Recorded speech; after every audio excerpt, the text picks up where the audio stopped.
الحمد لله رب العالمين أشهد أن لا إله إلا الله وحده لا شريك له وأشهد أن سيدنا ومولانا محمدا عبده ورسوله أما بعد فأعوذ بالله من الشيطان الرجيم بسم الله الرحمن الرحيم ومن يضلل الله فما له من ولي من بعده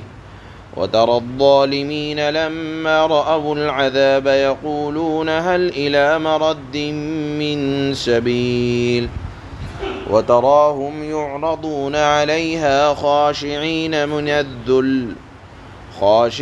من الذل ينظرون من طرف خفي وقال الذين آمنوا إن الخاسرين الذين خسروا أنفسهم وأهليهم يوم القيامة ألا إن الظالمين في عذاب مقيم وما كان لهم من أولياء ينصرونهم من دون الله ومن يضلل الله فما له من سبيل صدق الله مولانا العلي العظيم۔ اللہ نے گزشتہ آیات میں اہل ایمان کی بہترین اوصاف اور صفات بیان فرمائی تھیں، اور یہ صفات، خوبیاں، کمالات حضرات صحابہ اکرام رضوان اللہ تعالی علیہم اجمعین میں آپ صلی اللہ علیہ وسلم کے ساتھ رہنے کی وجہ سے موجود تھیں۔ اور پھر اللہ نے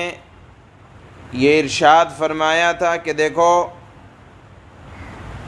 دنیا کے ساز و سامان جس پر تم پھولے نہیں سما رہے ہو، یہ تو دراصل فانی چیزیں ہیں۔ دنیا کی ہر نعمت کو زوال ہے۔ اصل دولت اخلاق کی دولت ہوتی ہے۔ اصل دولت وہ دولت ہے جس دولت کو اللہ نے پچھلی آیات میں بیان فرمائی ہے کہ اگر وہ دولتیں کسی کو حاصل ہو جائیں تو وہ آخرت میں لازوال نعمتوں میں ہوگا، یعنی ایسی نعمتیں ملیں گی کہ جس کے بعد ان نعمتوں کے چھینے جانے کا کوئی ڈر، کوئی خوف نہ ہوگا۔ اب آگے آج کی ان آیات میں اللہ پاک یہ ارشاد فرماتے ہیں کہ دیکھو، اللہ نے قرآن جیسی بہترین کتاب انسانوں کی ہدایت کے لیے بھیجی ہے، اور ایسی بہترین کتاب ہے یہ قرآن کے جس کے مضامین دل پر اثر کرتے ہیں۔ اس کے مضامین کو سمجھانے کے لیے اللہ نے اپنا محبوب یعنی جناب رسول اللہ صلی اللہ علیہ وسلم کو بھیجا، قرآن بھی بھیجا۔ اللہ نے انسانوں کی ہدایت کے لیے، تعلیم کے لیے، تربیت کے لیے، کمالات کو بتلانے کے لیے، اور قرآن کو سکھلانے والے رسول اللہ صلی اللہ علیہ وسلم کو بھی اللہ نے بھیجا۔ پھر اللہ فرماتے ہیں کہ اگر اللہ کی اتنی مہربانی کے بعد بھی کوئی اللہ کو یا رسول اللہ کو یا اللہ اور اس کے رسول کے ماننے والوں اور ان کی کتابوں سے منہ موڑتا ہے تو اللہ کو بھی کسی کی پڑی نہیں ہے، اور جو خود اپنے لیے گمراہی کا فیصلہ کرتا ہے تو اللہ بھی اسے گمراہی میں پڑا رہنے دیتا ہے۔ اور جب اللہ کی طرف سے مدد، توفیق الہی جس کو کہا جاتا ہے، اللہ کی طرف سے دستگیری، ہاتھ کا پکڑا جانا جب ختم ہو جاتا ہے تو اللہ نے فرمایا بتاؤ کون ہے جو تمہاری اللہ کے علاوہ پھر مدد کرے گا۔ اب اگر کسی نے قرآن سے، جس کے مضامین اتنے عام ہیں، جس کو آپ نے گزشتہ چند دنوں میں سنا اور رسول اللہ نے سمجھایا اور صحابہ نے نمونہ بن کر دکھلایا، اتنی باتوں کے بعد بھی اگر کوئی ان تعلیمات سے منہ موڑے رکھے گا تو اللہ نے فرمایا وہ ظالم ہے۔ اور اے مخاطب، تم ظالم کو قیامت کے دن دیکھو گے، جب وہ عذاب کو دیکھتا ہوگا تو کہیں گے حل الی مرد من سبیل، کیا ہمیں یہاں سے دوبارہ دنیا میں بھیجا جا سکتا ہے؟ گویا کہ ظالم لوگ جو قرآن اور حدیث اور رسول اللہ کی تعلیمات کے منکر ہیں، دنیا سے جانے کے بعد حدیث میں یہ آتا ہے کہ 3 مرتبہ دنیا میں آنے کی تمنا کریں گے۔ ایک تو قرآن میں اللہ نے فرمایا 18ویں پارے میں کہ جب کافروں کو موت آتی ہے تو وہ یہ تمنا کرتے ہیں حتی اذا جاء احدهم الموت قال رب ارجعون، جب کافروں کو موت آتی ہے تو وہ یہ تمنا کرتے ہیں کہ باری الہ ہمیں تھوڑی دیر کے لیے دنیا میں جانے کا موقع دے دیں، لعلی اعمل صالحا فیما ترکت کلا، کہ اے اللہ اب تک جو میں کر کے آیا ہوں اب میں ایسا نہیں کروں گا، اب نیک عمل کروں گا۔ تو ایک تو موقع جب موت کو سامنے دیکھتا ہے کافر، اس وقت کرتا ہے کہ اے اللہ دوبارہ جانے کا موقع دے دیں۔ اسی طرح قرآن کریم کی آیت میں آتا ہے، آج کی آیت میں، کہ جب ظالم عذاب کو دیکھے گا، جہنم کو لایا جا رہا ہوگا، جس کی 1000 نکیلیں ہیں اور ہر نکیل کو 70,000 فرشتے کھینچ کر لا رہے ہوں گے اور جہنم بھڑک رہی ہوگی، اس وقت عذاب کا معائنہ کرنے کے وقت کافر یہ کہے گا حل الی مرد من سبیل، کیا یہاں سے جانے کا موقع ہے؟ اور اسی طرح ایک وقت آئے گا جب جہنم کے اندر ڈال دیا جائے گا، وَهُمْ يَصْطَرِخُونَ فِيهَا، وَمَنْ يَقْنُتْ کے بارے میں اللہ نے اس مضمون کو بیان فرمایا۔ سورہ فاطر میں 22ویں پارے میں یہ آیت آئی ہے کہ جب عذاب میں ڈال دیے جائیں گے تو تمنا کریں گے کہ اے اللہ ہمیں اس عذاب سے آپ نکال دیں۔ بہرحال یہ تمنائیں، یہ آرزوئیں بیکار ہوں گی۔ اللہ نے فرمایا آپ اے مخاطب ان کو دیکھو گے جنہوں نے قرآن کی تعلیمات سے منہ موڑا کہ ذلت کے ساتھ ان کی نگاہیں جھکی ہوئی ہوں گی، سستی کے ساتھ چل رہے ہوں گے اور کہہ رہے ہوں گے کہ ہم نے اپنی جانوں پر ظلم کر کے ہم نے اپنے لیے خسارے کا سودا کیا ہے۔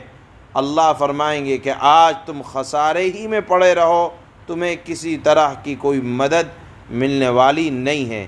اس مضمون کو اللہ نے کہ قیامت کے دن جب عذاب کو دیکھ رہے ہوں گے مخاطب جو کافر ہیں،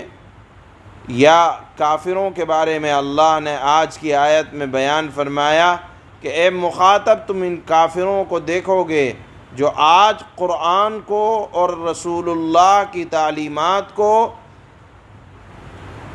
نگاہ بھرنے کر دیکھنے کے لیے بھی تیار نہیں ہیں۔ آپ دیکھیں گے کہ قیامت کے دن کانپ رہے ہوں گے اور دنیا میں واپس بھیجے جانے کی اللہ سے درخواست کر رہے ہوں گے۔ اللہ فرمائیں گے کہ آج تم نے اپنی جانوں پر خسارہ کر رکھا ہے، اللہ کی طرف سے اب مدد کا سلسلہ بند ہے۔ اس مضمون کو اللہ نے ان آیات میں بیان فرمایا۔ اللہ فرماتے ہیں وَمَن يُضْلِلِ اللَّهُ فَمَا لَهُ مِن وَلِيٍّ مِّن بَعْدِهِ وَتَرَى الظَّالِمِينَ لَمَّا رَأَوُا الْعَذَابَ يَقُولُونَ هَلْ إِلَى مَرَدٍّ مِّن سَبِيلٍ، اور جسے اللہ گمراہ کر دے، یعنی اللہ جس سے اپنی مدد اور توفیق کو چھین لے، اور اللہ کی مدد اور توفیق اسی سے چھینی جاتی ہے جو قرآن سے اور رسول اللہ سے منہ موڑتا ہے۔ اللہ نے فرمایا جسے اللہ گمراہ کر دے یعنی اپنی توفیق چھین لے تو اس کے بعد کوئی نہیں ہے جو اس کا مددگار بنے۔ اور جب ظالموں کو عذاب نظر آ جائے گا تو تم انہیں یہ کہتا ہوا دیکھو گے، اے مخاطب، سننے والے، پڑھنے والے، تم دیکھو گے کہ وہ یہ کہتے ہوں گے کیا دنیا میں واپس جانے کا کوئی راستہ ہے؟ وَتَرَاهُمْ يُعْرَضُونَ عَلَيْهَا خَاشِعِينَ مِنَ الذُّلِّ يَنظُرُونَ مِنْ طَرْفٍ خَفِيٍّ وقال الذين آمنوا إن الخاسرين الذين خسروا أنفسهم وأهليهم يوم القيامة ألا إن الظالمين في عذاب مقيم۔ اور تم انہیں دیکھو گے کہ دوزخ کے سامنے انہیں اس طرح پیش کیا جائے گا کہ وہ ذلت کے مارے جھکے ہوئے کنکھیوں سے دیکھ رہے ہوں گے، اور جو لوگ ایمان لا چکے ہیں وہ کہہ رہے ہوں گے کہ واقعی اصل خسارے میں وہ لوگ ہیں جنہوں نے قیامت کے دن اپنے آپ کو اور اپنے گھر والوں کو خسارے میں ڈال دیا۔ یاد رکھو کہ ظالم لوگ ایسے عذاب میں ہوں گے جو ہمیشہ قائم ہوگا۔ وَمَا كَانَ لَهُم مِّنْ أَوْلِيَاءَ يَنصُرُونَهُم مِّن دُونِ اللَّهِ وَمَن يُضْلِلِ اللَّهُ فَمَا لَهُ مِن سَبِيلٍ۔ اور ان کو ظالم لوگوں کو کوئی ایسا مددگار میسر نہ آئے گا جو اللہ کو چھوڑ کر ان کی مدد کریں، اور جسے اللہ گمراہ کر دے یعنی اپنی توفیق ہٹا لے، اپنی مدد ہٹا لے، اس کے لیے بچاؤ کا کوئی راستہ نہ دنیا میں ہوتا اور نہ آخرت میں ہوتا ہے۔ سبحان اللہ و بحمدہ، سبحانک اللہ۔